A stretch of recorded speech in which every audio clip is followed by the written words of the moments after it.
Bonsoir à tous et bienvenue dans le Grand News, il est 20h45. L'heure du coup de balai va bientôt sonner. Jean-Claude Juncker, porté à la tête de la Commission sur la promesse de l'Europe plus efficace et moins envahissante, doit annoncer la semaine prochaine du jamais vu des coûts clairs de l'ordre de 20% dans le bric-à-brac des textes, directives et règlements qui lui a légué l'équipe Barroso. Brideur le jeu en solo des commissaires, calmer l'ardeur législative des eurodéputés et pour finir, rogner les ailes d'une bureaucratie spontanément avide de réglementation européenne. C'est précisément ce que le président Juncker a en tête lorsqu'il engage l'UE, donc l'Union européenne, à voir grand sur les grandes ambitions comme l'emploi et la croissance, mais à laisser le champ libre aux 28 capitaux sur les affaires domestiques comme l'encapsulage d'ailleurs de l'huile de palme et le débit des chasses d'eau. Une panne informatique crée la pagaille dans les aéroports britanniques. En Angleterre, en milieu d'après-midi, Eurocontrol, l'Organisation européenne pour la sécurité de la navigation aérienne, a annoncé la fermeture de l'espace aérien au-dessus de Londres jusqu'à 19h heure locale. L'incident technique s'est produit au centre du contrôle de trafic aérien dans le sud de l'Angleterre. J'en viens à cette information.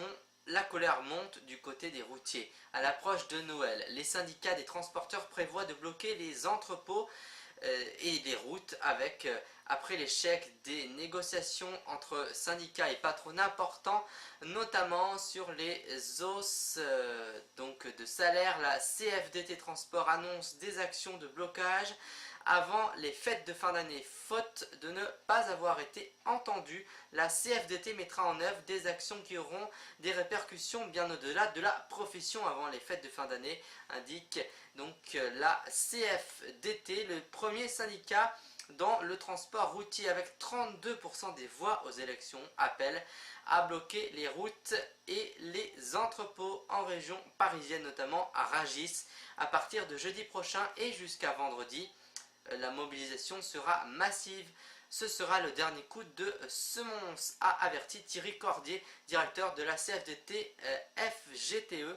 Le syndicat s'est toutefois dit prêt à lever son mouvement d'action en cas de négociation rapide, sereine, locale, loyale et surtout sérieuse avec le patronat. Comme l'avait préconisé son rapporteur public en novembre dernier, le Conseil d'État a rejeté les requêtes en annulation contre la circulaire Taubira le 25 janvier 2013 qui permet de délivrer des certificats de nationalité française aux enfants nés à l'étranger de parents français, même lorsque ces derniers ont eu recours à une gestation pour autrui, la GPA, procédure interdite bien sûr en France et bien heureusement. Qui n'a pas raté un appel parce qu'il a ou elle n'a pas entendu la sonnerie de son mobile quelque part au fond d'une poche de manteau ou pire, au fond d'un sac ou d'un cartable. La montre connectée met fin à ces événements et à cette frustration. Connectée en Bluetooth à votre mobile ou à votre smartphone, la montre My Chronos Z Watch 2 vous avertit en sonnant ou en vibrant où que vous soyez et donc vous recevrez l'appel. Mieux, elle affiche le nom et ou le numéro de la personne qui vous appelle.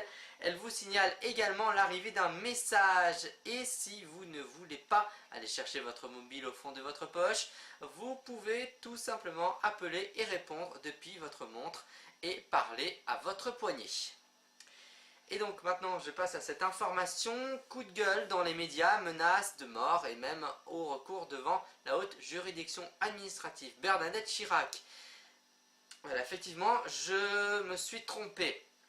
Je reprends cette information. Veuillez bien sûr vouloir m'en excuser, ce sont les aléas du direct. Donc, coup de gueule dans les médias, menaces et même un recours devant la haute juridiction administrative. Bernadette Chirac a tout tenté pour sauver son canton de Corrèze où elle est élue depuis 1979. En vain, ce vendredi, le Conseil d'État a rejeté le recours qu'elle avait déposé fin novembre dernier. La conseillère générale y contestait le décret de redécoupage des cantons du département français prise en mai dernier.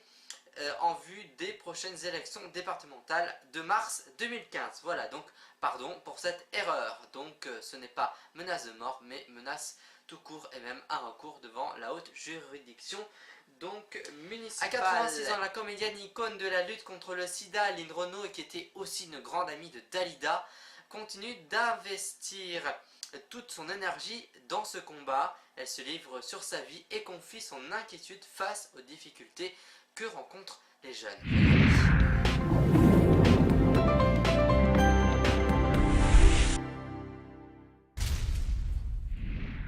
On ne parle que de ça, plus de 70 ans qu'elle arrive à nous surprendre et plus de 70 ans que toute la France vous aime, Lynn Renaud. Comme c'est gentil. Merci d'être ici au Figaro. Merci de me recevoir. En fait, je dis ça parce qu'on a regardé, mais vous n'avez pas d'ennemis. Je n'ai pas d'ennemis? Non. Oh, sûrement. Sûrement. Non, sûrement. Vous avez le sentiment quand même que tout le monde vous aime, qu'il y a une espèce de sympathie, d'empathie autour de vous? J'ai beaucoup comment dirais-je, de preuves de ça dans la rue, dans les mails, partout. C'est tellement gentil. Et dans le métier, ça a été toujours comme ça? Bien, dans le métier, oui, des amis, oui. Mais vous savez, peut-être que les ennemis, on ne les connaît pas. On les connaît pas. Tant mieux. Mais on n'est pas Louis d'Or, on ne plaît pas à tout le monde. En tout cas, j'ai certainement une grande majorité de Français. C'est une belle histoire d'amour qui dure depuis 70 ans. Mais vous savez, je leur rends bien. Je leur rends, je les aime. Et je triche pas. Des ennemis, Lynn Renaud, vous en avez dans ce téléfilm qu'on va découvrir sur Arte. Alors là, j'en ai là. La douce empoisonneuse. Et avant d'en parler, on va découvrir ensemble la bande-annonce. Bonjour Mamoun. Tiens, je t'ai cueilli des fleurs. T'as touché ta pension, Mamoun? Je me suis dit, il faut que ça cesse. Parfois, il n'y a pas mieux qu'une bonne vieille recette de grand-mère. Venez voir. N'est-ce pas merveilleux? Classe. Vous empoisonnez. Cette fois, c'est la guerre. La douce empoisonneuse, vendredi à 20h50 sur Arte. Arte dit de ce téléfilm, les vieilles dames ne sont pas toujours celles qu'on croit. C'est ce qu'on découvre dans ce film. Alors les critiques, Lynn, disent enfin un rôle de méchante. Est-ce que vous le vivez aussi comme ça? Eh bien, c'est encore une fois très ambigu. Est-ce que c'est une dame âgée angélique ou est-ce un démon? Je le disais, c'est un rôle de méchante. Les gens sont assez surpris de vous découvrir dans un rôle comme ça. Pour vous aussi, c'était important d'aller dans un rôle comme ça, très inattendu. Oui, parce que c'est un peu... c'est bien de jouer les rôles de composition quand même. Bon, non, là, c'est une femme qui a trouvé la façon de se défendre, puisqu'elle était attaquée violemment. Eh bien, elle a trouvé la façon de se défendre violemment. Et ce qui est rare chez moi. C'est ce que j'allais dire, vous n'avez rien en commun avec cette femme. Non, c'est pour ça que Rien du tout. c'est formidable. Quand Bernard Stora est venu me proposer ce rôle, j'étais ravie. On a l'impression que vous avez tout fait, de la comédie, de la chanson, meneuse de revue, évidemment, votre engagement aussi pour des causes importantes. S'il fallait retenir une chose, la chose la plus importante selon vous, ce serait quoi? Une chose de ma carrière? De tout ce que vous avez fait. De tout ce que j'ai fait, la chose la plus importante. Et... Je vous pose la question parce que vous dites souvent à propos de la postérité, j'aimerais qu'on se souvienne de moi. C'est tout. C'est tout ce que vous dites. C'est tout. Mais quand on dit Lynn Renaud, aujourd'hui, vous avez envie qu'on se dise quoi? Eh bien, elle était gentille. C'est tout. Elle était gentille. On l'aimait bien. C'est tout. Qu'est-ce que vous voulez qu'on dise de moi? Déjà, vous savez avoir l'amour des gens. C'est beaucoup, c'est immense l'amour des gens.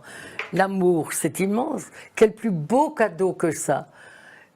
Qu'on me dise, oh, est-ce qu'on l'aimait bien? Mais vous pouvez comprendre que pour des gens, notamment de ma génération, oui, des carrières comme vous avez eues, des vies aussi riches, on se dit aujourd'hui que c'est impossible. Vous avez peut-être raison parce que les choses ont changé. On peut devenir star overnight maintenant avec la télévision et la mondialisation. De notre temps, c'était pas comme ça, même du temps de Johnny, qui est une génération après moi. C'était pas du tout comme ça. On faisait pratiquement du porte-à-porte. On apprenait d'abord notre métier sur scène. On commençait à prendre une expérience extraordinaire sans être connu. Et puis est arrivée la radio, les chansons, les disques et tout ça. Donc, je pense que le difficile, c'est peut-être pas d'y arriver. C'est de durer. Vous auriez aimé naître aujourd'hui? Non. Non. Si j'avais une bonne fée qui vienne et qui me dise « Lynn, on retourne, 10 ans en arrière », je ne le prends pas. Je ne le prends pas. Ce qui est fait est fait. Par contre, si elle me dit « on va vivre de beaux demain », alors là, je prends tout de suite. Mais retour en arrière, non, non, non, non. Puis il faut laisser la place aux autres. Chacun a son temps. Il y a un temps pour tout le monde, il y a un temps pour tous. J'ai eu beaucoup de chance. J'ai beaucoup, beaucoup travaillé. Énormément. De travail, je veux dire, bien Est-ce que bossé. vous avez trop travaillé? Non. Est-ce que vous vous dites parfois que vous avez raté des choses dans votre vie parce que de toute façon votre vie c'était Non, parce que ma vie c'était le travail. C'était le travail. C'est dans la nature. Moi, je voyais autour de moi, je n'ai vu que ça. Pendant toute mon enfance, je n'ai vu que des femmes travailler, travailler, travailler, trouver à la fois le peu de confort, parce que nous étions très modestes, une famille extrêmement modeste. Bon, mais le peu de confort que nous avions, c'était par le travail. Donc, pour c'est moi... ce que vous ont appris les trois femmes de votre vie, comme vous dites souvent, Oui. votre maman, votre Oui. grand-mère Oui. et votre arrière-grand-mère. Que rien ne vient sans rien. Non, rien ne vient sans rien. Je vous pose la question évidemment parce que dans votre livre notamment, vous aviez parlé de votre regret de ne pas avoir eu d'enfant. Le voilà. C'est le seul regret. Oui, le voilà. Mais attendez, j'en ai souffert jusqu'à la soixantaine. Après, bon, j'ai des enfants De cœur. de cœur, oui, voilà. Et donc, et puis, enfin, vous le savez que ce combat occupe beaucoup ma vie. Ça a changé ma vie. Oui, beaucoup. Beaucoup, beaucoup. Vous déployez beaucoup d'énergie, en effet, dans ce combat pour la lutte contre le sida. On a l'impression qu'au fil des ans, il faut déployer encore plus d'énergie pour en parler, pour que les médias en parlent aussi. Il n'y a plus de SIDAction sur toutes les chaînes. Non, on a eu une fois, on a eu toutes les chaînes en même temps, une fois, en 94. Il faut avouer que c'était beaucoup, ça n'a existé nulle part ailleurs. Depuis, on a de la chance quand même d'être aidé pendant tout un week-end par toutes les chaînes, tous les animateurs, tous les artistes. Il faut dire que les artistes sont extraordinaires. Il y a d'ailleurs un album Oui, réalisé par d'Obispo, Pascal là, Obispo oui. qu'on peut acheter Qui là, sort là pour les maintenant, fêtes. oui, Kiss and Love, oui. Mais on a l'impression que c'est vraiment difficile pour faire exister cette cause aujourd'hui. Comment vous l'expliquez, vous, aujourd'hui, que même les médias, on a l'impression qu'ils se désintéressent en quelque sorte? Eh bien, déjà, elle est là depuis longtemps, la cause. Elle n'a pas évolué, elle est taboue, et elle reste taboue. Donc, quelque chose de tabou, on évite d'en parler. Pour terminer, je vais citer Loulou Gasté, qui disait à propos de vous, Lynn, « Tu es faite pour chanter le bonheur ». Oui, il avait vu ça, moi je chantais que le malheur. Mais est-ce que vous l'avez vécu, vous, le bonheur? Oh oui, comment je pourrais dire que je n'ai pas vécu le bonheur? J'ai vécu le bonheur et je vis le bonheur encore, oui, bien sûr. Je suis très positive. Par exemple, Bon, je ne peux pas dire que je suis comme tout le monde. J'ai des moments de... Des hauts et des bas. On a des hauts et des bas. Mais je tape du pied droit et je repars. Je suis une battante. Vous savez que c'est rare hein, dans la société d'aujourd'hui, j'ai l'impression. Je sais. Mais ils ont des raisons aussi d'être déprimés. Mais quand C'est vous voyez très dur pour les quand jeunes. vous voyez ce qui se passe, selon vous, on va pouvoir justement taper du pied droit et se relancer? Je ne sais pas, je n'ai pas le pouvoir, je n'ai pas le pouvoir, je ne comprends pas, je comprends pas. Dans les mails, je me rends compte de... C'est les jeunes m'envoient beaucoup de mails. Alors, vous avez les jeunes qui ont fait de grandes études. Ils ne trouvent pas de travail. Et donc, ils vont faire des petits boulots, et ils ont passé des années d'études. Et donc ça, c'est quand même... Autrefois, les familles disaient, si on fait faire les études à nos enfants, ça y est, ils sont tranquilles pour le reste de leur vie. Ça n'a plus l'air d'être le cas maintenant. Donc il y a de quoi être inquiet pour les jeunes, je comprends tout ça. Alors inquiet là, dans l'avenir, inquiet, on ne peut plus avoir un coup de foudre sans avoir peur du sida. Bon, alors... Et si on retenait ce combat, Lynn Renaud, de votre vie? Le combat de ma vie? Ouais. Mais ça, c'est Harvard de la vie, j'ai fait. Merci beaucoup, Lynn Renaud, d'être venue Mais au Figaro. merci à vous de m'avoir invité. Et on va rappeler La Douce Empoisonneuse, Oui. qu'on recommande. Ça passe le 12 décembre Alors là, sur ouais, Arte. je ne suis pas celle que vous croyez. Et que va-t-il se passer? Alors c'est vous, à la fin, c'est très ambigu. On se le demande, je me le demande encore. Très décalé. Et vous allez penser, à la fin, vous me direz par vos mails si j'étais ange ou démon. Une belle question pour terminer. Merci beaucoup, Merci Lynn Renaud, à d'être vous. venue au Figaro. Au revoir.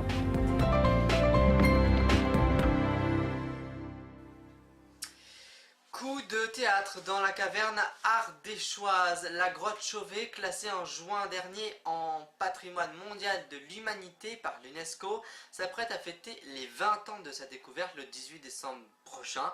Mais 3 spéologues perturbent les célébrations lorsque la République de la Grotte, sous le nom de la caverne du Pont d'Arc, doit ouvrir le 25 avril 2015. Michel Rosa, sa femme Sylvane, et son ami Didier Lantelme assure que la découverte du 18 décembre 1994 n'est pas due au hasard, rapporte en tout cas Le Point. L'ancien maire de la Faute-sur-Mer en Vendée, c'est près de chez moi, René Maratier, a été reconnu coupable d'homicide involontaire et condamné vendredi à 4 ans de prison ferme par le tribunal correctionnel des Sables-d'Olonne, qui n'a toutefois pas délivré de mandat de dépôt et qui n'a pas permis à l'intéressé de repartir libre et les mains vides. Le 28 février 2010, la tempête Xynthia avait tué 29 personnes dans sa commune. Cette sentence, qui va au-delà des réquisitions du parquet, témoigne d'une approche judiciaire inédite des délits non intentionnels. Jusqu'à présent, l'élu le plus lourdement sanctionné avait écopé d'une peine de 10 mois de prison avec sursis.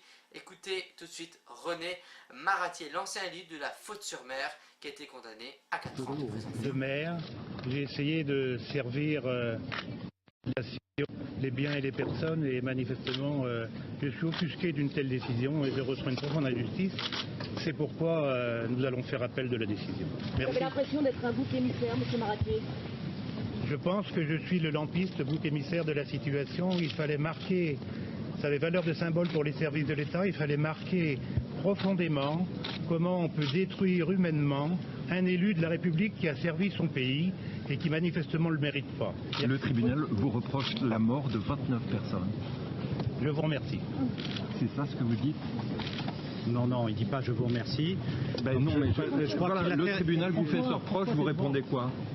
Il répond que c'est injuste. Non, il faut est-ce la qu'il répondre répond lui-même. lui-même J'ai répondu que j'avais la profonde compassion pour les 29 victimes de la tempête Dinka. C'est pas une réponse à ce que vient de dire le tribunal. Vous êtes responsable de la mort de 29 personnes. Ce sera rejugé par la Cour d'appel. Rejugé par la Cour. Oui, mais Il vous l'a qu'est-ce que dit. vous Bon, répondez? Monsieur Maratier a dit qu'il avait terminé sa déclaration, donc il vous a fait une déclaration. On en restera là, sauf s'il a envie de parler au-delà.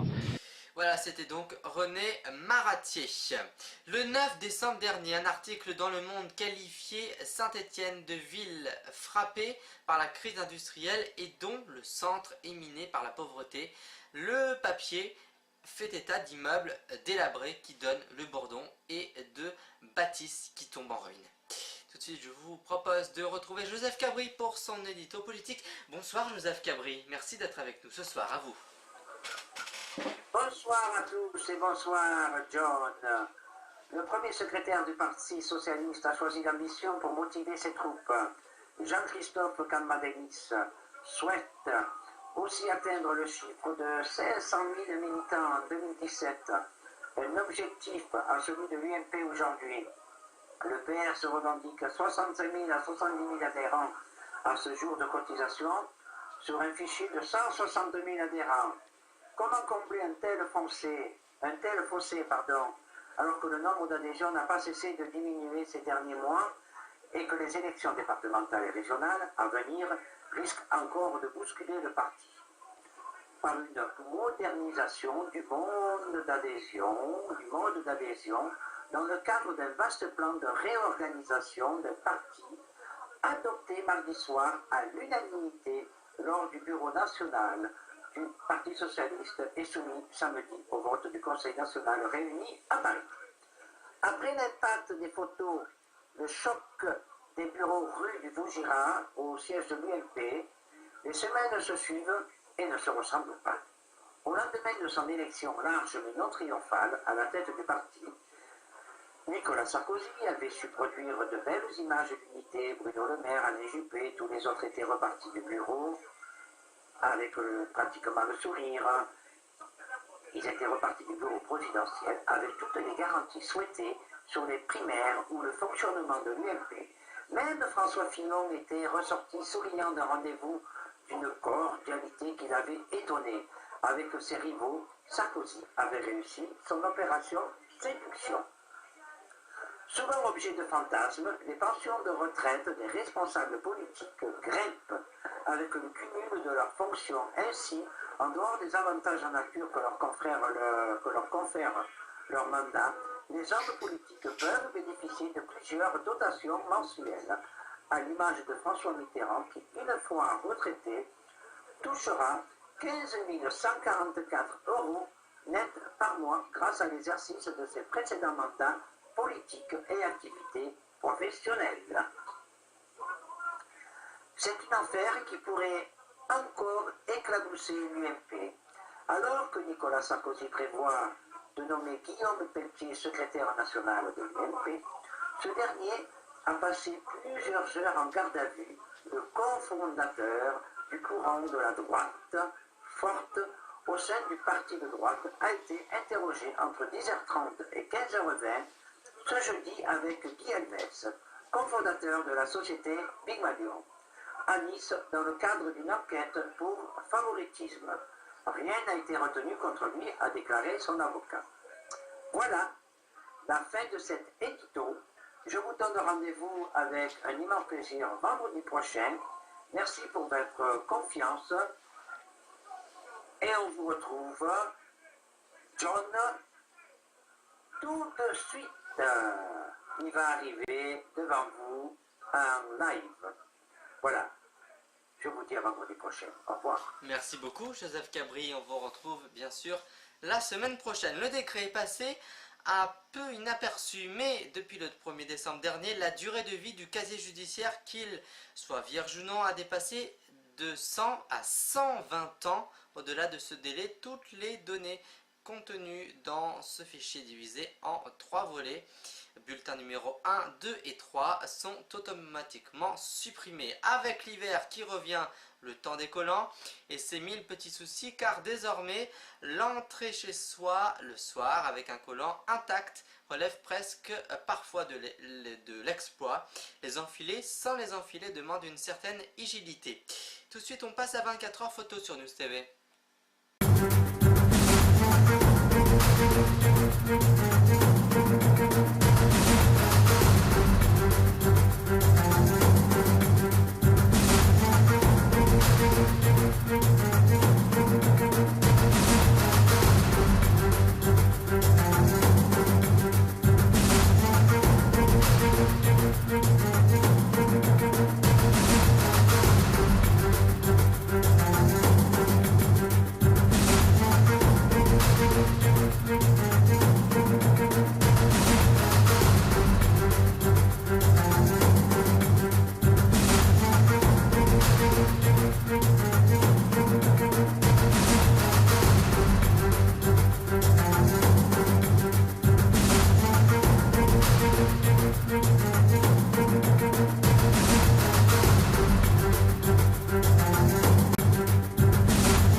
Outre-Atlantique, le bacon littéralement balise fait fureur. Ce capteur sans fil peu coûteux permet de diffuser de manière quasi instantanée des informations ou des offres commerciales personnalisées au smartphone environnant sous forme de notifications qui apparaissent sur l'écran du téléphone. Les annonceurs se frottent les mains bien sûr face à ce petit boîtier pas plus grand ni épais qu'une tranche de kiwi. Et bien sûr notre top de la semaine c'est, disons-le d'emblée, ce n'est ni le moins cher, ni le plus séduisant, ni les plus performants des smartphones. Le Fairphone FP1 est simplement le seul actuellement qui a été conçu à partir d'une démarche éthique respectant les droits de l'homme, bien sûr, et l'environnement. Un produit responsable pour un public responsable et pour des personnes responsables, et pour cette information responsable, tant de responsabilité qu'on lui pardonnera donc beaucoup. L'emballage en carton recyclé ne contient que le téléphone, ni écouteurs, ni chargeur, ni câble USB. Fairphone estime que nous en possédons suffisamment pour ne pas les gaspiller. Et tout de suite, on écoute notre idole, la star, c'est Dalida ce soir sur News TV. Ils ont changé ma chanson, ils ont changé ma chanson. Moi qui l'avais écrite, paroles et musique, j'aimais bien ma chanson. Ils ont changé ma chanson. Ils ont changé mon tempo, et ma musique est non. Ils n'ont rien compris à la chanson où j'avais écrit ma vie. Oh, ils ont changé ma chanson. J'y racontais mes amours, j'y racontais mes amours, mes secrets, ils restaient à succès. Oh, ils ont changé ma chanson. Look what they've done to my song, look what they've done to my song. Well, it's the only thing that I could do have right, and this turned out all wrong. Look what they've done to my song. Ils ont traduit ma chanson, ils ont trahi ma chanson, ce n'était rien qu'une chanson, mais c'était ma chanson, ils ont changé ma chanson.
Ferme ses portes et c'était donc Dalida. Merci de votre fidélité, merci pour votre présence. Je vous retrouve vendredi prochain, nous serons le 19 décembre, les fêtes arrivent très vite.